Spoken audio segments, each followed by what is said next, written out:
పరిశుద్ధాత్మ శక్తి మనలో ఎంత నింపబడితే అంతగా శారీరక క్రియలను చంపటానికి మనకు బలము చేకూరుతుంది.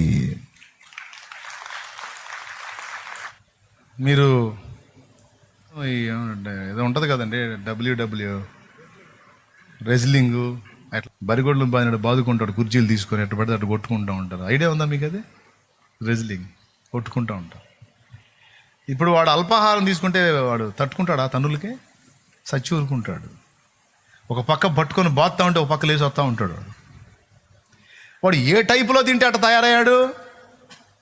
150 కేజీలు 170 కేజీలు దాకా ఉంటారు ఒక్కొక్కడు. సుమో పైలం వాళ్ళు ఉంటారు తెలుసా?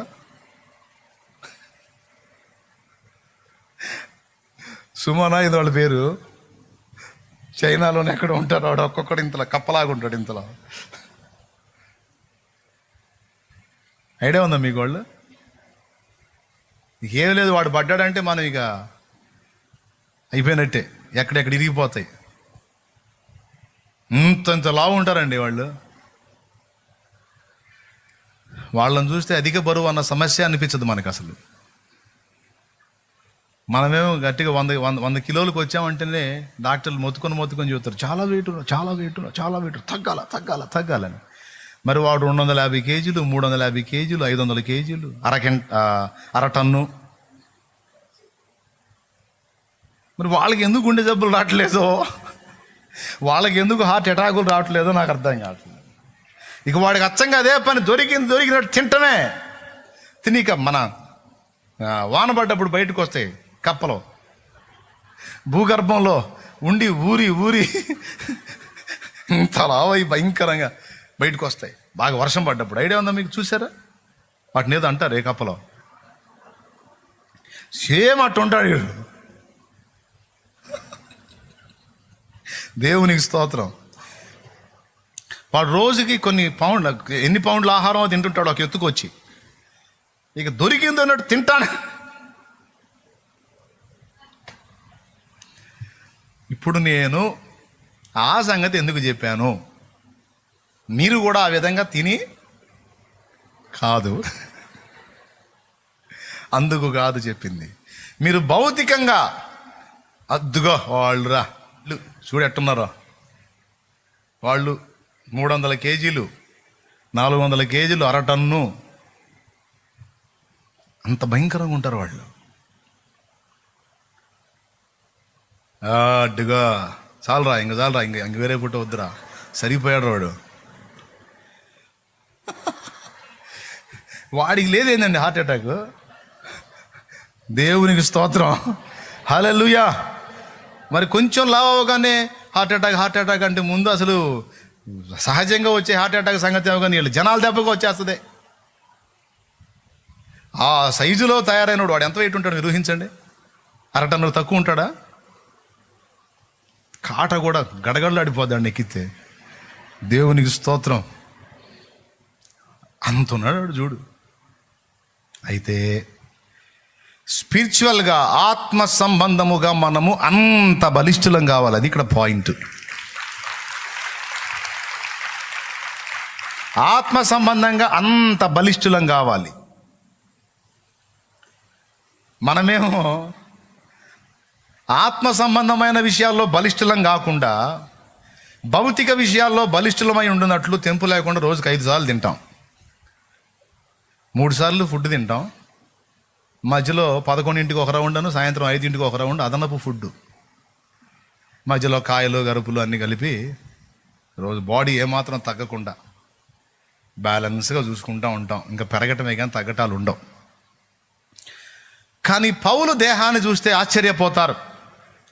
మా బాహ్య పురుషుడు దినదినము కృషించుచున్నను, మా అంతరంగ పురుషుడు దినదినము బలము నొందుచున్నాడు. దేవునికి స్తోత్రం కలుగును గాక. ఇందాక మా అన్న చెబుతున్నాడు, ఒక దురాత్మ పట్టిన వ్యక్తి దగ్గరికి ఒక బలిష్ఠుడైన సేవకుడు వచ్చాడంట. బలిష్ఠుడైన సేవకుడు ఏసునామూలు అంట. నేను పోన్రా అంటుందంట. అది కొంచెంసేపటికి ఒక బలహీనుడైన సేవకుడు, బాగా బక్కజిక్కిపోయిన సేవకుడు వచ్చాడంట. అంటే బక్కోళ్ళంటే భయం అని కాదు దయ్యానికి, లావోళ్ళంటే భయం లేదని కాదు. బాగా లావు ఎప్పుడవుతాడు? ఉపవాసాలు ఎగ్గొట్టినప్పుడు అవుతాడు. స్తోత్రం. ఉపవాసాలని ఉపమావాసాలు చేసినప్పుడు అవుతాడు అన్నమాట. అర్థమైందా? అవతలవాడు బలహీనుడుగా ఉన్నాడు ఆకారానికి, కానీ ఉపవాస ప్రార్థనల చేత శక్తి పొందుకొని ఉన్నాడు.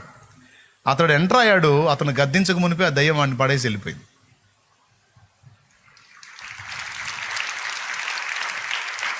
అంటే ఇప్పుడు చెప్పండి, శరీరరీత్యా బలమైన వాడు దయ్యాన్ని గద్దించలేకపోయాడు. ఎందుకు? ఉపవాస ప్రార్థన అనుభవం కోల్పోయాడు.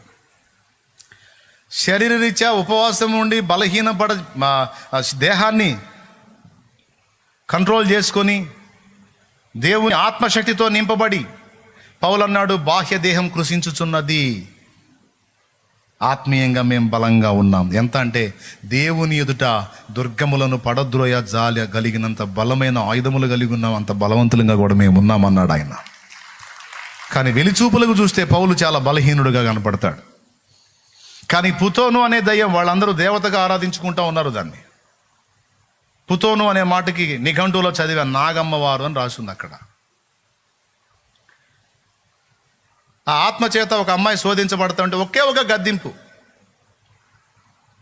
మళ్ళీ చేతులుంచి ప్రార్థన చేసింది లేదు, పట్టుకొని బాధింది లేదు, కోడాలు తీసుకొని కొట్టింది లేదు. పోతా పోతా దాని వైపు తిరిగి, యేసునామములో నీకు ఆజ్ఞాపిస్తున్నాను, ఆ బిడ్డని విడిచిపో అన్నాడు. అంతే, ఇంకా అక్కడ పడేసి వెళ్ళిపోయింది. బాహ్యరీత్యా బలహీనుడుగా కనపడుతున్న పౌలు ఆజ్ఞాపిస్తే దయ్యాలు పారిపోయినాయి. ఇందాక సంభాషణలో ఈ మాటలు డిస్కషన్ చేసుకున్నాం. ఒక మాట చెప్తా, మంచి మాట, ఆణిముత్యం లాంటి మాట. యేసు ప్రభు తండ్రితో గంటల గంటలు గంటల గంటల గంటల గంటల గంటల గంటలు గడిపాడు, పూటలు పూటలు గడిపాడు. ఆయన లైన్లోకి వస్తే దయ్యాలు క్షణాల్లో పారిపోయినాయి, రోగాలు క్షణాల్లో పారిపోయినాయి, సమస్యలు క్షణాల్లో పారిపోయినాయి. దేవునితో ఎక్కువ సమయం ఉన్నందున ఆ శక్తితో నింపబడి ఈ లైన్లోకి వస్తే దయ్యాలు, రోగాలు, సమస్యలు క్షణాలలో పారిపోయినాయి. ఎక్కడ గంటలు ఎక్కువ గడిపితే. ఇప్పుడు దేవుని దగ్గర క్షణాలు నిమిషాలు గడిపి శక్తిహీనులై బయటికి వచ్చి వాటిని వెళ్ళగొట్టడానికి చూస్తే గంటలు, రోజులు, సంవత్సరాలు, నెలలు పడుతుంది, వారాలు తిరగాల్సి వస్తుంది కొంతమంది. స్తోత్రం. చూడు ఎంత ఫరక్ ఉందో, ఎంత తేడా ఉందో చూడు. భలే మాట కది, రాసుకోవాల్సిన మాట తెలివైన వాళ్ళు. దేవునితో గంటల గంటల గంటల గంటల గడిపిన వాడు సామాన్య మనుషుల మధ్యలోనికి వచ్చి తను ఆజ్ఞాపించినప్పుడు దయ్యాలు క్షణాలలో పారిపోయినాయి, సమస్యలు క్షణాలలో వదిలినాయి, రోగాలు క్షణాలలో వదిలిపోయినాయి. దేవునికి తక్కువ సమయం ఇచ్చి శక్తితో నింపబడని వాడు వచ్చి మొత్తుకున్నా పని కావటల్లా. ఎందుకైంది? శక్తి ఏది? శరీరాన్ని జయించడానికి తనకే శక్తి లేదు, తను గెలవటమే కష్టమైతే ఇంకా లోకస్తుల్ని బాగు చేసేది ఎక్కడ? ఇతరులను మండించేది ఎక్కడ? ఇతరులను స్వస్థపరిచేది ఎక్కడ? ఇతరులకు విడుదల ఇచ్చేది ఎక్కడ? ముందు ఈయన నిలవడమే కష్టమైందే. కారణం దేవునికి ఎక్కువ టైం ఇవ్వకపోవటం, దేవుని దగ్గర నిరుపు నిదానం కలిగి కూర్చోకపోవటం, దేవుని దగ్గర రోజులు రోజులు గడిపిన మోషే ముఖ చర్మం ప్రకాశించింది.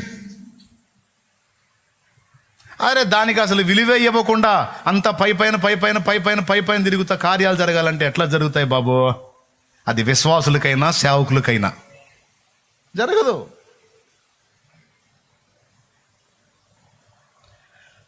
ఒక పెద్ద బిల్డింగ్ ఉంది, పెద్ద బిల్డింగ్, ఇంత పెద్ద బిల్డింగ్ అనుకోండి.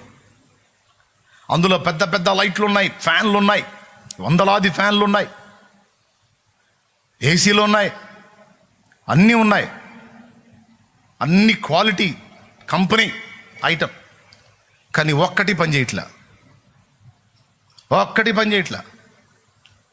అదేంది? అన్ని బ్రాండెడ్ అయింది, ఒకటి పని చేయకపోవడం, పని చేయట్లే. ఎందుకు తెలుసా?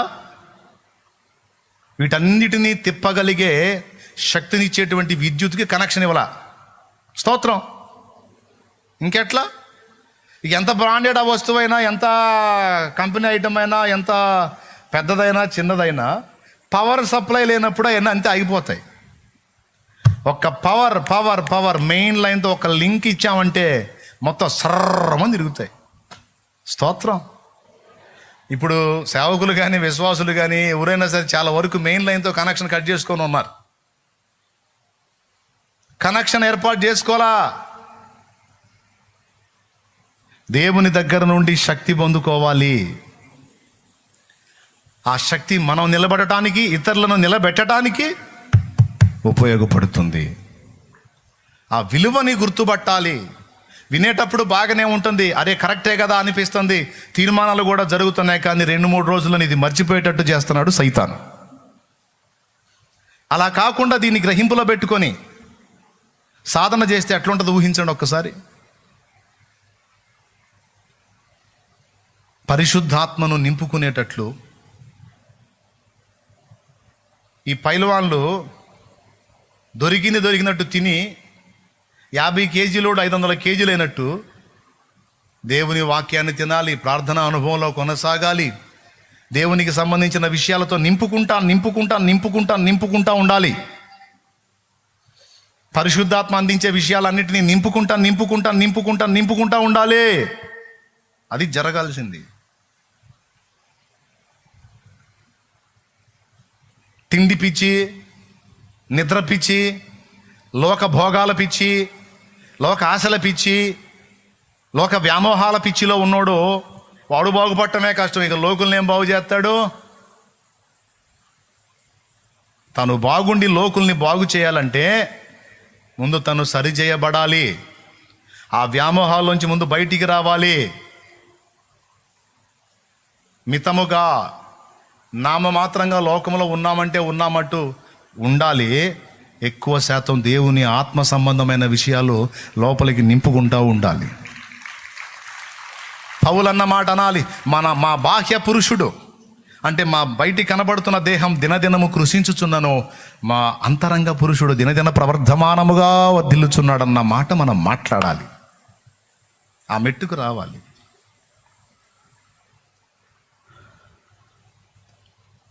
ఏమండి, ఇప్పుడు ఇంత పెద్ద దానికి ఫ్యాన్కి ఒక వైర్ బై మెయిన్ లైన్ టచ్లో ఉంటుందా? ఫ్యాన్కి లైట్కి ఈ వైర్ బై మెయిన్ లైన్లో టచ్లో ఉంటుందా? ఇదంతా కలిసి ఒక దానిలో ఉంటుంది. దాని నుంచి ఒకటే వైర్ వెళ్ళిద్ది మెయిన్ దానికి, అది టచ్ అయ్యిద్ది అక్కడ. ఆ మెయిన్ వైర్ లాంటోడు ఒక్కడు లెగిస్తే చాలు, ఒక్కతే లెగిస్తే చాలండి. ఆ కుటుంబానికి, ఆ సమాజానికి, ఆ ప్రజలకి, ఆ సంఘానికి అలాంటి వ్యక్తులు మెయిన్ లైన్తో సరిగ్గా ఆ పవర్ సరఫరా చేయగలిగేటువంటి ఒక్కతే లెగిస్తే చాలండి. బలమైన ఉద్యమాన్ని చూస్తాయి ఆ ప్రదేశాలు, ఆ సమాజాలు, ఆ ప్రాంతాలు. ఏదో కాస్తో కూస్తో చేసి ఆగిపోవటం కాదండి. రాజీ పడకూడదు. నేను చెప్పే పాయింట్ వాస్తవమా కాదా? ఆ విధంగా ప్రయత్నించి చూడండి. ఆయన దేవునితో గంటలు గడిపాడు. వచ్చి కార్యాలని క్షణాల్లో చేసుకుంటూ వెళ్ళిపోయాడు. దేవుడితో గంటలు గడపగలిగినప్పుడు మనకు మొండి కార్యాలు కూడా క్షణాలలో డీల్ అయిపోతాయి. అందుకే వాడు ఎక్కువ గడపనీడాడా. ఎక్కడికక్కడికే సంతృప్తి, ఎక్కడికక్కడికే సంతోషం. కాసేపు ప్రార్థిస్తే చాలు, అబ్బో ఇప్పటికే చాలా చేశాను, ఇక చాలని కొంచెంలోనే తృప్తి పడిపోతూ ఉంటాం, లేచి వెళ్ళిపోతూ ఉంటాం. ఎంతమందికి అర్థమైందండి నేను చెప్పే సంగతి? శక్తి కావాలండి, శక్తితో నింపబడాలండి. ఆ శక్తిని నింపుకునే దారులన్నీ ఎప్పుడు తెరిచి ఉండాలండి మనం. దానికోసం ఆరోగ్యం బాగుండి ఈ గ్యాస్ ట్రబుల్ లాంటివి లేకపోతే కాస్త అప్పుడప్పుడు ఫాస్టింగ్స్ ప్రతిష్ఠించుకొని చెయ్యాలండి. ఏందండి ఒక పూట కాస్త ఫుడ్ ఆపి కాస్త దేవుని పాదాలు నేను అది కూడా చెబుతున్నా, కాస్త మజ్జిగన్నా తీసుకెళ్ళిపోయా పోని మరి దారుణంగా. కాస్త మజ్జిగ దగ్గర పెట్టుకో, లేకపోతే మంచినీళ్ళ దగ్గర పెట్టుకో, కాస్త ఆరంగారంగా తాగు, కూర్చో, కాస్త ఫాస్టింగ్ ఉండి కూర్చో, దేవునితో తరచుగా కూర్చో. లేదన్నా నాకు ఓపిక లేదంటే సరే తినైనా కూర్చోపోయి, అది కూడా చెప్తున్నాగా. అరే తినకుండా కూర్చోకపోతుంటివి, తిని కూడా కూర్చోకపోతుంటివి. అసలు కూర్చోవటమే నీ ప్రాణానికి వచ్చే, మళ్ళీ రోడ్ల మీద తిరగమను తరే తరే అనుకుంటూ తిరుగుతారు. పనికి మాలిన పనులు చేయమను, చెత్త అయ్యని చూడమను. ఆ చెత్త వాటిలో ఆకర్షణ ఉంటుంది, వాటిని చూడటానికి మా సమయాలు గంటలు. సెల్ ఫోన్ ఇచ్చి చూడండి, ఏం లేదు. సీసీ కెమెరా పెట్టుకొని వాళ్ళ ఇంట్లో సీసీ కెమెరా పెట్టి సెల్ ఫోన్ ఇచ్చి చూడండి, ముఖం అటు తిప్పితే ఒట్టు. బానిసలుగా బతుకుతున్నారు ఈరోజు చాలామంది. నిర్జీవ వస్తువులకు బానిసలు అయిపోయారు. భక్తి కూడా నాశనం అయిపోయింది. ఎప్పుడు మోకాళ్ళుని దేవుని సన్నిధిని వెతుక్కునేటువంటి పరిశుద్ధుల భక్తి కూడా నాశనం అయిపోయింది ఈరోజు సెల్ ఫోన్ ద్వారా. కొంతమంది ఏమో భక్తిలో బలపడుతుంటే, కొంతమంది భక్తి ఏమో పాడైపోయింది. భక్తులేమో అందులో లోకాన్ని చూసి చెడిపోయారు. దేవుడికి సమయం ఇవ్వకుండా చెత్తగా సమయం ఇచ్చి పాడైపోయారు. ఒకప్పుడు భక్తిహీనులుగా ఉన్నవాళ్ళేమో ఇందులో నుంచి వచ్చే వాక్యాలు విని వాళ్ళు దేవుని కనెక్ట్ అయ్యారు. చాలామంది నాతో చెప్పారు, ఆ ఫోన్లో మీ వాక్యం విని మీ మెసేజ్ విని నేను దేవుని కనెక్ట్ అయ్యి ఇప్పుడు దేవుని కృపను బట్టి బలంగా ఉన్నానన్న. వందనాలు నాయన అనుకుంటా. కొంతమందిని చూస్తే సంతోషం కలుగుతుంది, కొంతమందిని చూస్తే బాధ కలుగుతుంది. సెల్ ఫోన్ లైన్లోకి వచ్చిన కొంతమంది భక్తి చెడిపోయింది, దేవునితో గడిపే సమయం పోయింది. అందుకే దేవునితో సమయం ఎక్కువ లేనందున సంవత్సరాల తరబడి తన్నులాడుతున్నారు. ఓపెన్గా చెప్తున్నా, సమస్యలతో సంవత్సరాల తరబడి గుంజులాడుతూ ఉన్నారు,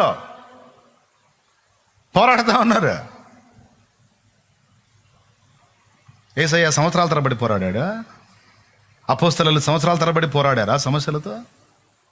క్షణాలే, నిమిషాలే.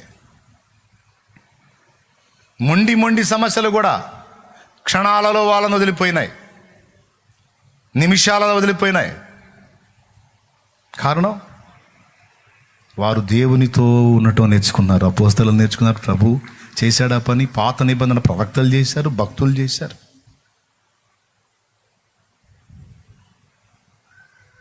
ఇది మీరు గ్రహించి మీ పందాన్ని మార్చుకొని ప్రాచీన పురుషుని జయిస్తూ నవీన స్వభావాన్ని ధరించుకుంటూ దేవుని పరిశుద్ధాత్మ మన లోపలికి ప్రవేశపెట్టేటువంటి ఆ జీవజలముతో నింపుకుంటూ ఆత్మ విషయమై బలము నొందిన వారమై దేవునితో గడపడం నేర్చుకుందాం, దేవుని శక్తిని పొందుకుందాం, పోరాడదాం.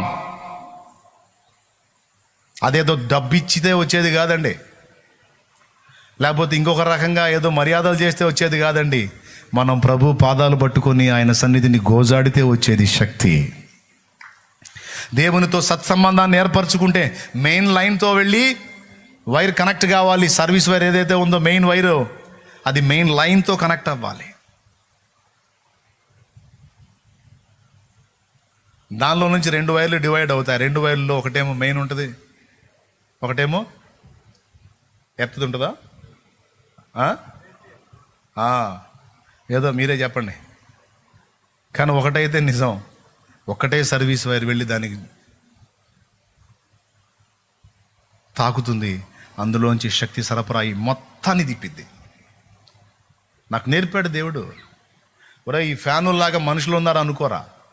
ఎన్ని ఫ్యాన్లు ఉన్నాయి తిరగాలంటే, ఒకడు మెయిన్ సర్వీస్ వైర్ లాగా, ఒకడు మెయిన్ వైర్ లాగా ఉండి నాతో సంబంధం ఏర్పరచుకుంటేనే ఈ ఫ్యాన్లు విద్యుత్ శక్తితో తిరిగినట్టు నీలో నుండి స్రవించే శక్తి ద్వారా బిడ్డలందరూ నడిపించబడతారు.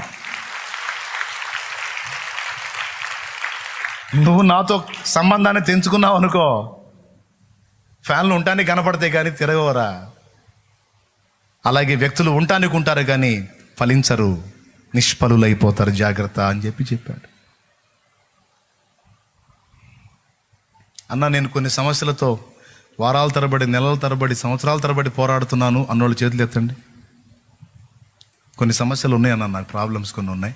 వాటితో నేను నెలల తరబడి, సంవత్సరాల తరబడి, వారాల తరబడి పోరాడుతున్నాను, వాటి వల్ల నేను సఫర్ అవుతున్నాను అన్నోళ్ళు చేతులు ఎత్తండి. ఏముంది? మిగిలిన వాళ్ళకి ఏం లేవా? ఉంటే చేతులు ఎత్తండి. ఏముంది? సిగ్గుపడాల్సిన అవసరం ఏముంది? రైట్. వారాల తరబడి, నెలల తరబడి, సంవత్సరాల తరబడి సఫర్ అవ్వాల్సిన పరిస్థితి ఎందుకు వచ్చింది? క్షణాల్లో కదా, నిమిషాల్లో కదా డీల్ అవ్వాల్సింది.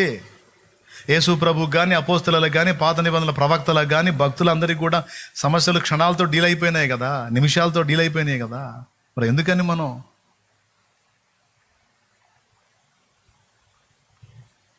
ఎందుకు చెప్పనా? ఇప్పుడు నేను అక్కడ ఎత్తు కుర్చీ ఒకటి వేసుకొని ఆ ఫ్యాన్ నేనే తిప్పాను అనుకో, ఎన్ని సంవత్సరాలు తిప్పితే గాలి రావాలి కిందకి? అట్టుంది మన బతుకు. పట్టుకోవాల్సినోడు పట్టుకోవాలి, కార్యాన్ని నెరవేర్చాల్సినోడు నెరవేర్చాలి, కదలాల్సినోడు కదలాలి మన కోసం. ఆయన కదలాలంటే మనం పని చాలించాలి. మనం పని చేసినంత వరకు దేవుడు సరే పా అంటాడు. పరిగెత్తుతున్నావుగా తెగ పొద్దున్న నుంచి, నిద్ర లేవగానే పరిగెత్తున్నావుగా సరిపో అంటాడు. నిద్ర లేవగానే పరిగెత్తాల్సింది అటు కాదు, ఆయన పాదాల దగ్గరికి పరిగెత్తాలి. ఆయన పాదాల దగ్గర సాష్టాంగ పడి ఆయనను కదిలించడం నేర్చుకోవాలి. అక్కడ సఫలం కావాలి మనం. ఆయన కదలాలి, అప్పుడు నీ కొండలాంటివి కూడా డీల్ అయిపోతాయి.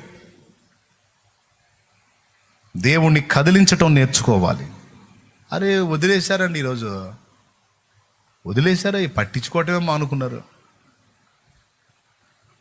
నేను చూస్తూ ఉంటాను. నాకు ఏ కొంచెం అవకాశం దొరికినా పోయి ప్రార్థన తోటలో ఉంటాను, ప్రార్థనలో దేవునితో ఉంటాను.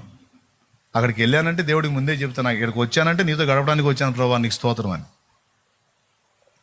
కూర్చుంటాను, నడుస్తాను, ఆ మంచి ఎక్కుతాను, మాట్లాడుకుంటూ ఉంటాను. నేను ఆయనతో, ఆయన ఆలోచనలు, ఆయన తలంపులు, ఆయనతో వ్యవహరిస్తూ ఉంటాను. నాలాంటి పిచ్చోళ్ళు ఎవరైనా తగులుతారేమో చూస్తూ ఉంటా. అంటే నేను గొప్పవాడిని కాదు, ఈ ఆకలి నాకుందా, ఇంకా నాలాంటి ఆకలి ఇంకెవరికన్నా ఉందా అని వెతుక్కుంటా. ఎవరన్నా అందులో కనపడ్డారంటే వాళ్ళకి నా హృదయంలో చాలా స్థానం, గొప్ప స్థానం ఉంటుంది. మళ్ళీ వచ్చిన వాళ్ళు నన్ను ఎత్తుక్కుంటా నా దగ్గరకు వచ్చారనుకో, సిరాకు పుట్టిద్ది. అన్నయ్య వందనాలు అన్నయ్య, నీకోసమే వచ్చాను అన్నయ్య అంటే చిత్ర పుట్టిద్ది. ఖచ్చితంగా నేను కనపడ్డా నా దగ్గర రాకూడదు, వెళ్ళి మోకాళ్ళు వేయాలా ప్రభువా అని. వాళ్ళు నాకు ఇష్టం, వాళ్ళు కావాలా, అట్లాంటి వాళ్ళు కావాలా.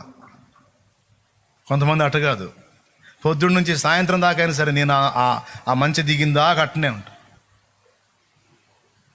అయ్యో అన్నయ్య దిగాడా, మంచి దిగలేదా, 4 గంటలు అయిందయ్యో వచ్చి, ఏం కర్మ, ఏం దరిద్రం. ఈ 4 గంటలు దేవుని ముందు మోకాళ్ళు వేస్తే ఇంటికాడ నుంచి ఫోన్ వచ్చేది ఆ సమస్య తీరిందని. తెలివి తక్కువతనం కదా. 4 గంటలు నా కోసం, ఒక మనిషి కోసం నిరీక్షించకపోతే ఆ 4 గంటలు ఏసయ్యా నువ్వు కదులు అని మోకాళ్ళు వేస్తే ఎంత బాగుండేది. సరే మోకాళ్ళు లేవు, నిలబడి ఏసయ్యా ఇదిగో నీ కార్యం కోసమే నిలబడ్డానయ్యా అంటే ఎంత బాగుండేది. శాలేమరాజు అక్కడ ఉంటాడు మంచి మీద, కానీ ఏసయ్య పోయి కార్యం చేసేవాడు కదా.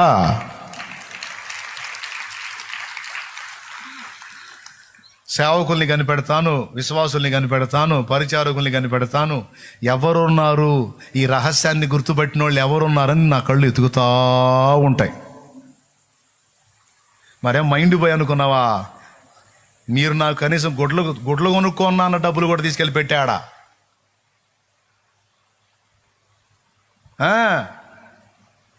బంగారు వస్తువులు తీసుకొచ్చి ఇచ్చారు నువ్వు పెట్టుకోవాలని, వాళ్ళ అభిమానం. అవి కూడా అమ్మి ఆ వచ్చిన డబ్బులు ఎక్కడెక్కడ డబ్బులని తీసుకెళ్ళి పెట్టి అక్కడ. ఎందుకో తెలుసా? ఏకాంతంగా నా బిడ్డలు దేవుణ్ణి కలుసుకోవడానికి ఒక రమ్యమైన చోటు కావాలని. ఎక్కడ పోతే ఎవరు రానిస్తారు? ఎక్కడ పోతే ఎవరు రానిస్తారండి? దేవుణ్ణి కలుసుకొని భక్తి పరులై సమాజాలకి దీపాలుగా వెలిగేటువంటి యోధులు ఇక్కడ తయారు కావాలి. ఇక్కడ దేవుణ్ణి కలుసుకోవాలని ప్రతిరోజు ప్రార్థిస్తా. అంతెందుకని మందిరం లేదా? మందిరం ఉంది, మందిరంలోకి వచ్చేసుకో. కానీ అచ్చంగా ప్రేయర్ పర్పస్లో అది ఏర్పాటు చేసాం, ప్రార్థనా తోట అని. నువ్వు గదులు నలుగురిని గదిలిచ్చు, వేయండి, మోకాళ్ళు వేయండి, దేవుని సన్నిధిలో గడపండి.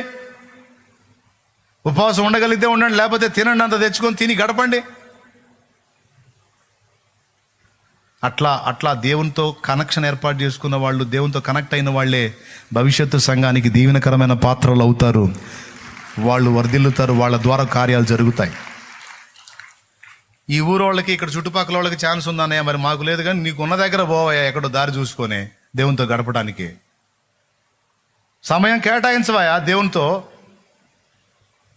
దేవుడు ముఖ్యమయ్యా. ఆయనతో ఎంత ఎక్కువ సమయం నువ్వు స్పెండ్ చేసి బలం పొందుకుంటావో సమస్యలంతా తొందరగా వదిలిపోతాయి.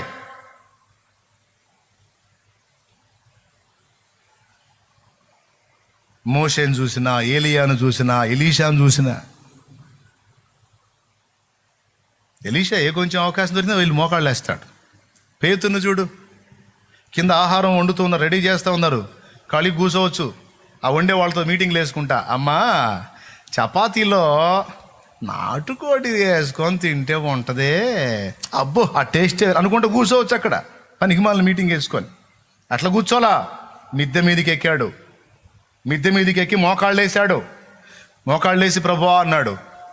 దేవుడు దర్శనం, 4 చెంగులు పట్టి కిందికి దింపినటువంటి ఒక దుప్పటి వంటిది కనపడింది. దానిలో చతుష్పాద జంతువుల యొక్క ఆకారాలు కనపడ్డాయి.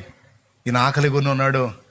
పేతురు అదిగో దాన్ని చంపుకొని తిను అన్నాడు. దేన్ని? అపవిత్రమైన జంతువుని చూపించి. పేతురు అన్నాడు, ప్రభువా అపవిత్రమైన దాన్ని నేను ముట్టనని నీకు తెలుసు కదా, ఇంతవరకు అపవిత్రమైనది ఏది నా నోట పడలేదు అన్నాడు. అప్పుడు దేవుడు అన్నాడు, దేవుడు పవిత్రపరచిన వాటిని అపవిత్రమని ఎంచకూడదు అన్నాడు. దేవునికి స్తోత్రం కలుగును గాక. అట్లా ముమ్మారు ఆ దర్శనాన్ని ఇచ్చాడు. చివరికి ఏమర్థమైంది? దేవుడు అన్యుల దగ్గరికి వెళ్ళమంటున్నాడని అర్థమైంది.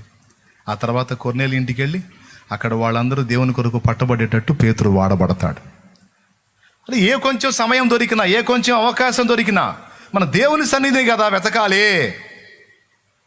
దేవుని పాదాల దగ్గర కదా మనం వెతకాలి. అప్పుడు కదా ఉజ్జీవం, అప్పుడు కదా ఆత్మలో కదలిక, అప్పుడు కదా దేవుడు కార్యాలు నెరవేర్చేది. నిద్ర వచ్చిన వాళ్ళు స్తోత్రం చెప్పండి. వెరీ గుడ్, చాలా చురుగ్గా ఉన్నారు. మెలకుతున్న వాళ్ళు చెప్పండి. రైట్, మీరు సీరియస్గా వింటున్నారని నమ్ముతున్నాను నేను. తీసుకోండి, నిజంగా తీవ్రంగా తీసుకోండి. ప్రతి విశ్వాసి, ప్రతి పరిచారకుడు, ప్రతి సేవకుడు నామకార్థుల్లాగా, వేషధారులాగా ఉండొద్దు. దేవునితో గడిపేవాళ్ళు కండి. చూడండి, 2 వచనాలు నేను మీకు చూపిస్తాను. అపవిత్రాత్మలను వెళ్ళగొట్టే అధికారము దేవుడు ఇచ్చాడని బైబిల్లో రాస్తుంది. కానీ ఆ శక్తి ఎలా వచ్చిందో ఆ రహస్యాన్ని ప్రభు చెప్పాడు. అపవిత్రాత్మల్ని వెళ్ళగొట్టే శక్తి ఎలా వచ్చింది, రోగాలను గద్దించే శక్తి ఎలా వచ్చిందో యేసు ప్రభువే చెప్పాడు, చూపించాడు, వాక్యంలో రాయించాడు. మార్కు 3:13 చూడు. ఆయన కొండ ఎక్కి తనకిష్టమైన వారిని పిలువగా వారు ఆయన యొద్దకు వచ్చిరి. వారు తనతో కూడా ఉండునట్లును దయ్యములను వెళ్ళగొట్టు అధికారము గలవారై సువార్త ప్రకటించుటకును వారిని పంపవలెనని ఆయన 12 మందిని నియమించెను. దేవునికి స్తోత్రం కలుగును కాక. మొట్టమొదటి పాయింట్ ఏంటి? వారు తనతో కూడా ఉండునట్లు.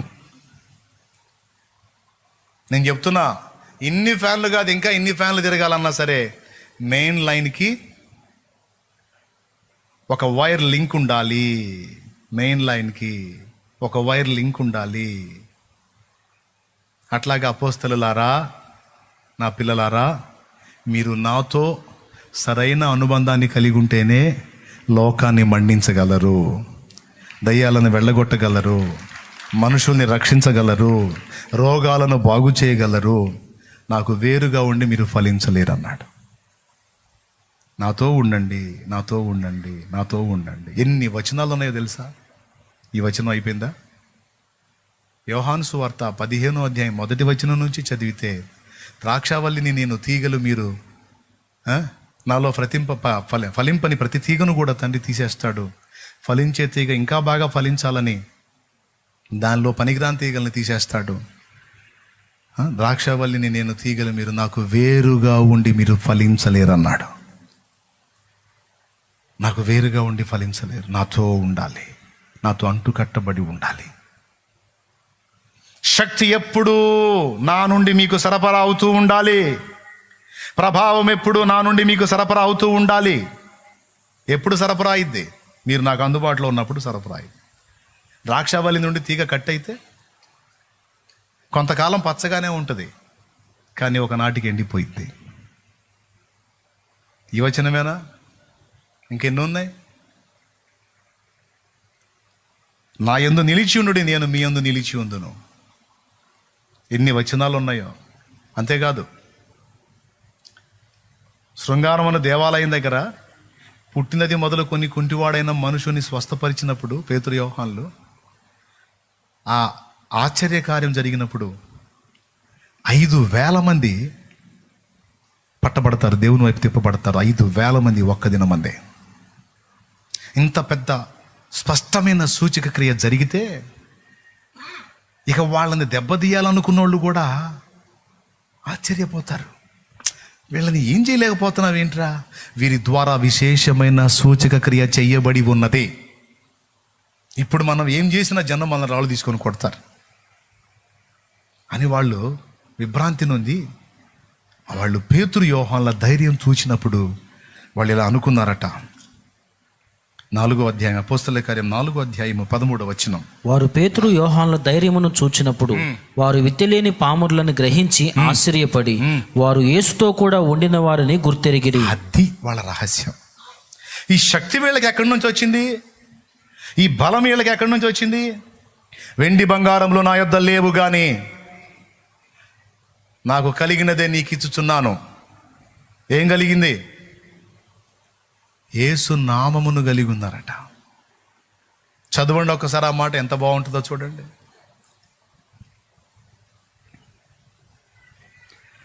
యేసుతో సహవసించేవాడు యేసునే కలిగి ఉంటాడు. 3వ అధ్యాయం 4వ వచనం. పేతురును యోహాన్ను వారిని తేరి చూచి మా తట్టు చూడమనిది. వాడు వారి యొద్ద ఏమైనా దొరుకునని కనిపెట్టుచు వారి యందు లక్ష్యం ఉంచాను. అందరూ ఒకసారి స్తోత్రం చెప్పండి, గట్టిగా చెప్పండి, ఇంకోసారి చెప్పండి. ఇప్పుడు వినండి. అంతటా పేతురు, వెండి బంగారములు నా యొద్ద లేవు గాని నాకు కలిగినదే నీకు ఇచ్చుచున్నాను. ఏం కలిగింది ఆయనకి? నజరేయుడైన యేసుక్రీస్తు నామమున నడువుమని చెప్పి వాని కుడి చెయ్యి పట్టుకొని లేవనెత్తెను. వెంటనే వాని పాదములను చీలమండలమును బలము పొందెను. అది యేసు నామములోని శక్తి పొందుకున్నారు. ఏం పొందుకున్నారు? సంవత్సరాల తరబడి ప్రాకులాడుతున్నావు సమస్యల నుంచి విడుదల కొరకు. సమస్యలతోనే ప్రాకులాడుతున్నావు కానీ సమయం దేవుడికి ఇవ్వాల. అందుకే కానీ నేను దేవుని తెలుసుకున్న తర్వాత సమస్యలన్నిటికీ పరిష్కారం యేసయ్య చేతిలో ఉందని నాకు అర్థమైంది. ఆయన్ని కదిలిస్తేనే ఏదైనా జరిగిద్దని ఆయన్ని కదిలించడం మొదలుపెట్టా. అన్నీ ఒక్కలికి వచ్చినాయి. ఇప్పుడు కూడా నాకు పెద్ద అవసరం ఉంది. ఇప్పుడు అది ఉంది. వాళ్ళు ముందుకు వచ్చారనుకో ఒకవేళ తక్కువలో తక్కువ వేసుకున్న చాలా ఇద్ది. నాకు చాలా కావాలా. ఎందుకంటే చుట్టుపక్కల ఏర్పడేటువంటి బ్రాంచ్ సంఘాలన్నిటికీ ఇది మెయిన్ అవుతుంది, హెడ్ క్వార్టర్ అవుతుంది. ఇక్కడ చుట్టుపక్కల బ్రాంచీల నుంచి ఒకవేళ దేవుని పని కొరకు సంపూర్ణంగా సమర్పణ చేసుకున్న వాళ్ళు కూడా వచ్చి ఇక్కడ ఉండాల్సి వచ్చింది. ఇక్కడ కట్టడాలు కొన్ని నిర్మాణాలు చేయాల్సి వచ్చింది, కొన్ని వసతులు ఏర్పాటు చేయాల్సి వచ్చింది. ఇప్పుడు కనపడ్డ ఈ డెవలప్ కాదు, దీనికి 2 3 4 ఇదంతా డెవలప్ కావాలి. ఎందుకంటే ఇప్పటికీ ఇంచుమించు 200 ప్రాంతాల్లో సంఘాలు స్థాపించబడ్డాయి. మరి ఇక్కడ అన్ని ఏర్పాట్లు చేయాలి. ఒకటొకటి చేసుకుంటూ వస్తానా? పెద్ద పని ఉంది. ఆ పెద్ద పనికి పెద్ద మొత్తం కావాలి. ఆ పెద్ద మొత్తానికి జనాల దగ్గర పోయి దేహిని అడుక్కోవాలా? ఎవరిని అడిగే ప్రసక్తి లేదు, ఎవరిని లెక్క చేసే ప్రసక్తి లేదు. మోకాళ్ళు వేయాలి, దేవుని పాదాలు పట్టుకోవాలి, దేవుడు కదలాలి, కార్యాలు జరగాలి, అంతే. హల్లెలూయా. ఫస్ట్ నుంచి అదే నిబంధనతో ఇన్ని మైళ్ళు ప్రయాణం చేసుకుంటా వచ్చా.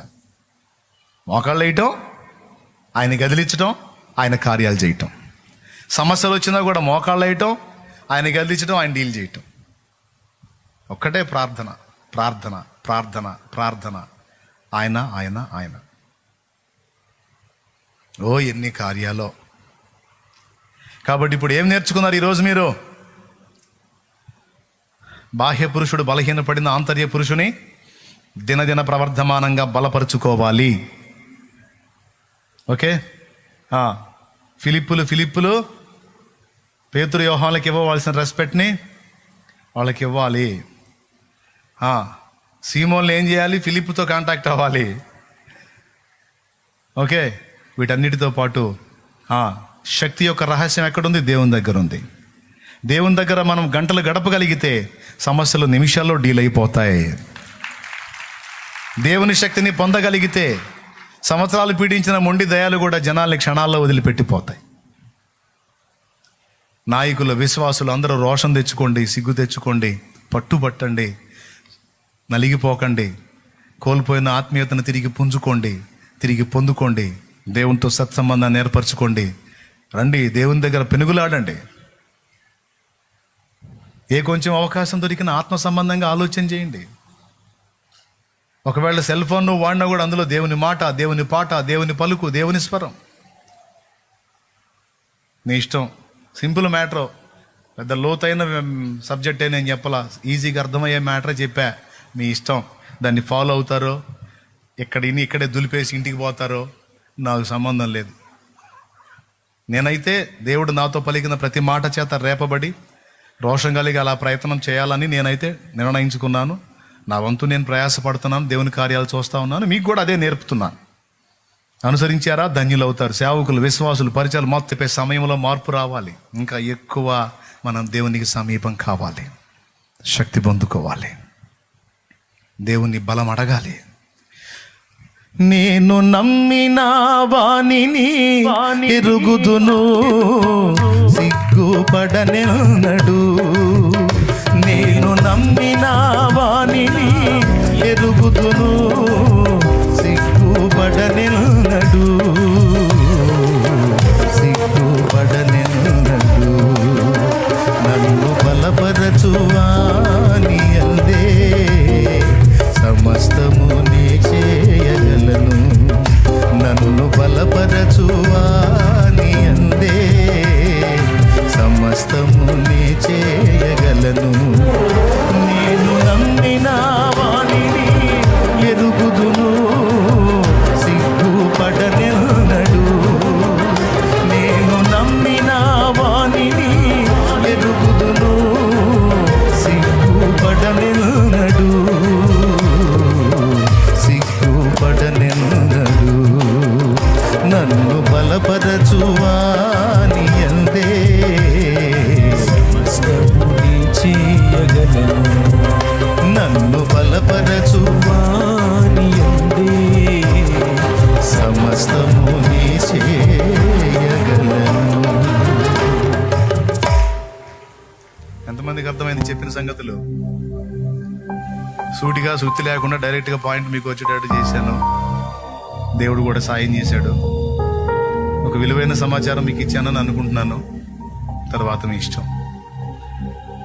ఇక్కడెక్కడే దులిపేసిపోయి మళ్ళీ ఎప్పుడు కాలి టిట్టని బతుకుతారో, లేదు నేను కోల్పోయిన పాయింట్ను దేవుడు నాకు అందించాడు, నేను పశ్చాత్తాపడుతున్నాను, నేను సరిగ్గా మారు మనసు పొందాలి, నేను మళ్ళీ దేవునితో తిరిగి కనెక్ట్ అవ్వాలి అని తిరిగి దేవునితో సత్సంబంధం ఏర్పరచుకొని మళ్ళీ మన్నట మొదలు పెడతావు. నిర్ణయం నీదే. కానీ పవర్ సరఫరా కాకుండా ఎన్ని ఫ్యాన్లు ఉన్నా తిరగవు, ఎన్ని లైట్లు ఉన్నా వెలగవు. ఫ్యాన్లను తిప్పేది, లైట్లను వెలిగించేది శక్తి, విద్యుత్ శక్తి. అయితే మనల్ని తిప్పి మన బతుకుల్ని వెలిగించి అనేకులకు వెలుగుగా మనల్ని మార్చేది దైవశక్తి, దేవుని పరిశుద్ధాత్మ శక్తి.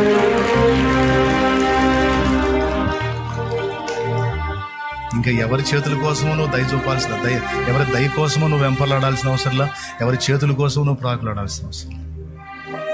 నువ్వుగా దేవునితో అనుబంధాన్ని ఏర్పరచుకోవటం సాధన చేయి. పొద్దస్తమానం పిల్లకాయలాగా ఉండకండి. పొద్దస్తమానం ఎదుగు బొదుగు లేని పిల్లకాయలాగా ఉండకండి. ఒక్కొక్కడు దేవునితో సంబంధం ఏర్పరచుకొని ఇక్కడ ఉన్నోళ్ళందరూ అలా దేవునితో లింక్ అయితే ఎలా ఉంటుందో ఊహించుకోండి. సమాజ రూపురేఖలు ఎలా ఉంటాయో ఊహించుకోండి. ఎంత ఉద్యోగం వచ్చిందో ఊహించుకోండి ఒకసారి. ఇక్కడున్న సేవకులు కూడా ఈ విషయాల్లో పరివర్తన చెంది నేను చెప్పినట్లుగా దేవునితో ఎక్కువ సమయం గడపటం, ఆ శక్తి పొందుకోవటం, వచ్చి దేవుని కొరకు కార్యాలు చేయటం అనే కార్యాన్ని వాళ్ళు నిజంగా సీరియస్గా తీసుకోగలిగితే గొప్ప ఉద్యోగాన్ని మీ ప్రాంతాల్లో మీ సేవల్లో కూడా మీరు చూడగలుగుతారు. నా లెక్క అంతేనండి. చేస్తే రోషంగానే చేయాలా, పడితే గట్టిగానే పట్టాల పట్టు. చచ్చుదద్దముల వ్యవహారం నాకు ఇష్టం ఉండదు. అంతే. ఏదో అల్పమైన వాటితో అంతవరకు తృప్తి చెంది అంతవరకు ఆనందపడే వ్యవహారం నాకు నచ్చదు.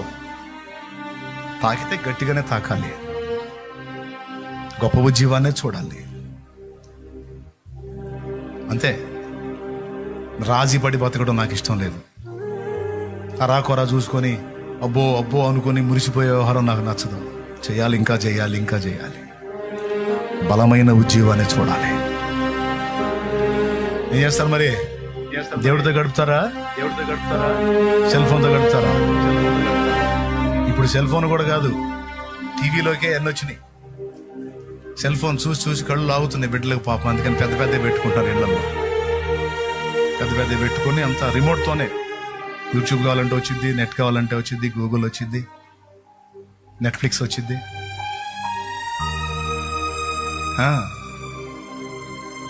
తెలుసా మీకు? వచ్చింది.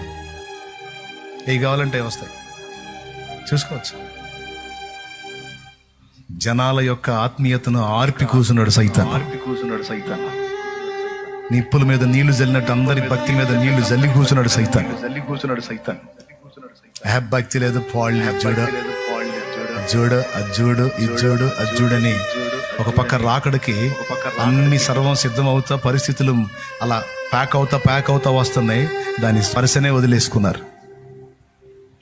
వదిలేసుకొని ఈ నేత్రాశ పాపంలో మునిగి తేల్తా ఉన్నారు భక్తులతో సహా. ఇట్లాంటి మాటలు వినపడ్డప్పుడు అంటున్నారు కానీ 1-2 రోజులే, తర్వాత మళ్ళీ మామూలే. అంటే అంత వీక్ అయిపోయారు, రోషం కోల్పోయారు, స్పర్శ కోల్పోయారు, ఆత్మీయ స్పర్శ. వీళ్ళ వల్ల ఏం జరిగింది కార్యం? వీళ్ళ వల్ల ఏం వచ్చింది ఉద్యోగం? వీళ్ళు చేతులు ఉంచినప్పుడు ఏం జరిగింది ప్రజల్లో కార్యం? వీళ్ళు ప్రార్థించినప్పుడు ఏం జరిగింది ప్రజల్లో కార్యం? వీళ్ళు తాకినప్పుడు ఏం జరిగింది ప్రజల్లో కార్యం? వీళ్ళు సంచరించిన సమాజాల్లో ఏమొచ్చింది ఉజ్జీవం? మనం ఒక సమాజంలో సంచరించామంటే ఖచ్చితంగా ప్రభావం పనిచేయాలి, ఆత్మల్లో కార్యం జరగాలి. ఒక గడ్డ మీద మనం పని మొదలు పెట్టామంటే ఆ ప్రాంతాన్ని దేవుడు దర్శించిన దినములు కావాలి. ఆ దినములు చార్లెస్ జి ఫిన్నీ దినములు, ఆ ప్రాంతమును దేవుడు దర్శించిన దినములు. డేవిడ్ బ్రైనార్డ్ దినములు, రెడ్ ఇండియన్లను దేవుడు దర్శించిన దినములు. డేవిడ్ లివింగ్స్టన్ దినములు, ఆ ప్రాంతములను దేవుడు దర్శించిన దినములు. జాన్ వెస్లీ దినములు, ఆ ప్రాంతములను దేవుడు దర్శించిన దినములు. ఇంగ్లాండ్ ని దేవుడు దర్శించిన దినములు. ఇప్పుడు దరిద్రులుగా తయారై ఉండొచ్చు ఇప్పటి తరం, కానీ జాన్ వెస్లీ ఉన్న తరములో, ఆ తరములో గొప్ప ఉద్యోగం వచ్చింది. అప్పటి ప్రజలు గొప్ప ఉద్యోగాన్ని చూశారు. వాళ్ళు దేవుని ఆత్మ సంబంధులై మండారు, దేవుని దగ్గర చేరారు. రాబర్ట్ యువాన్, ఆ దినములు, ఆ ప్రాంతములను దేవుడు దర్శించిన దినములు. వేల్స్ ఉజ్జీవం. మన దినములు కూడా మన ప్రాంతములను, మన ప్రదేశాలను దేవుడు దర్శించిన దినములుగా మారాలంటే నేను చెప్పిన పందాల్లో మనం అడుగులు వేయాలి, శక్తితో నింపబడాలి, దేవుని ప్రభావంతో నింపబడాలి, దేవునితో ఉండాలి.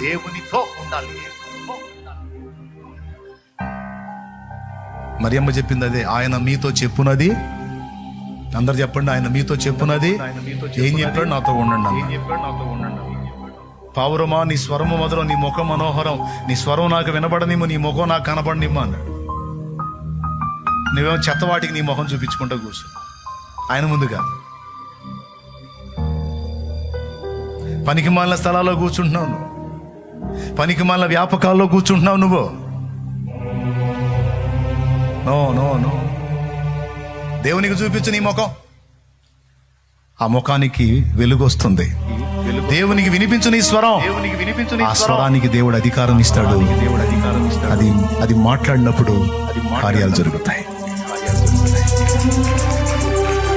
లే, పైకి లేచి నిలబడు.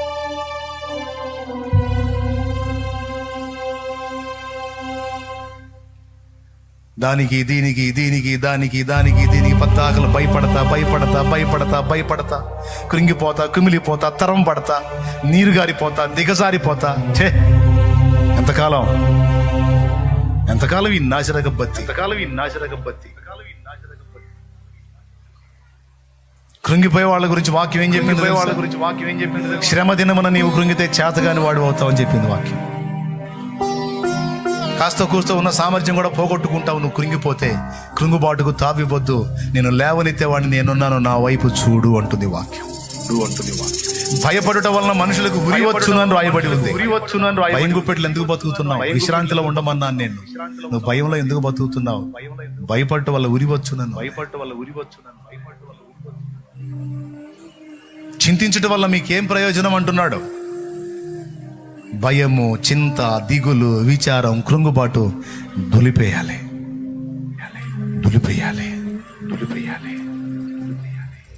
సరిచేయబడాలి. విషన్న వదనాలతో ఉంటాం కాదు. దేవుని ప్రకాశము, దేవుని ఆనందం, దేవుని ముఖ ప్రకాశం మన ముఖాల్లో తేజరెళ్ళాలి. నువ్వే కృంగిపోయి, దిగులు పడి, విచారపడి, నీరు గారిపోయి భయపడతా ఉండి నువ్వు సమాజాన్ని ఏం ప్రభావితం చేస్తావు? నీ బొంద ఏం ప్రభావితం చేస్తాను? నీ ముఖంలో దేవుని వెలుగు ప్రసరించాలి. ఎప్పుడన్నా చూడు ఆ తల్లి ముఖం ప్రకాశిస్తూ ఉంటుంది. ఆమె సమస్యలు లేవా, ఇరుకులేవా, ఎన్నన్నా ఉండనే లెక్క కూడా చేయొద్దు. దేవుని బట్టి ఆమె ధైర్యంగా ఉంటది. ఎప్పుడు దేవుని అందరి విశ్రాంతిలో ఉంటది. విశ్వాసము గలది. కార్యాలు కూడా దేవుడు అంతే చేస్తాడు.